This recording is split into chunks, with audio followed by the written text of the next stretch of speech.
all with us, and I would like you to be patiently waiting to see all these fantastic models of today that we have, which only means where we women can go and we can do it all. There's nothing impossible. That glamour for a cause has been a passion with me. I have been draping the sari in 54 different styles for over 32 years now.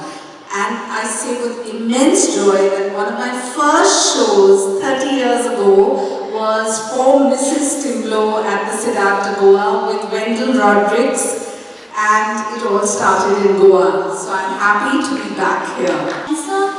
Especially went for me at my personal journey. I was misdiagnosed, so I was from being hair and heart at stage 3 for a very serious aggressive form of cancer, which was like 8 months to a year to live.